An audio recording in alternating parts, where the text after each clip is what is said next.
All right, guys, I'm gonna do a quick video. It's probably gonna be more like a sped up, not a time lapse, maybe a time lapse. But this is how I wash this floor. If you guys followed me, this is Drylok garage floor paint. Did 2 coats on the floor, and the only spot I ever had anything peel up is right where my foot is. That was from the jack. I had that underneath the car and I kind of scraped the floor up. This stuff's pretty tough. I mean, you can see from when we get a little car in here and we do the Austin Powers back and forth, maneuvering it around with the door closed. It gets some pretty bad tire marks on here and it never peeled up yet. But I've washed the floor twice. It's not super in depth. I'm gonna just kind of speed through it. I have a hot water hose plumbed in here. I might even use the pressure washer and try to blast some of this crud up. And I just suck it up with the wet dry vacuum. First thing I'm gonna do, I'm gonna go around with the little blower, get all the dust in the middle, sweep that up, and then wet the floor, scrub it with the yellow brush, which is real stiff bristle. And the green one, this is actually for washing trucks. I have like 20 of these, so I just dedicated one to the floor. This is like actually like plastic bristles nylon. And this is gonna be like a very soft type of a bristle brush. So let's get this underway and I'll show you guys what goes on.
All right, so that's basically how I clean the floor.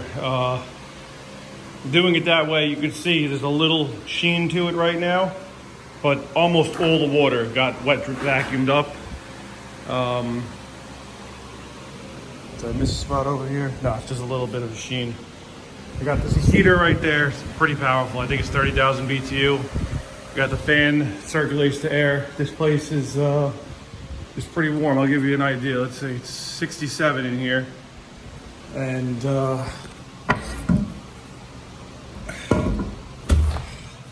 that's what's going on outside. It's a lot of snow. It's miserable. I can't stand it.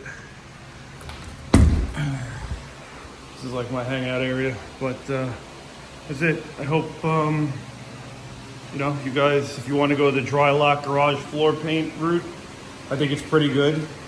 I could say a lot of things that go against me doing this. So I did it, I was rushing to do it. I didn't etch the floor, number one. I only used a degreaser. I painted this floor when it was like 30 degrees out.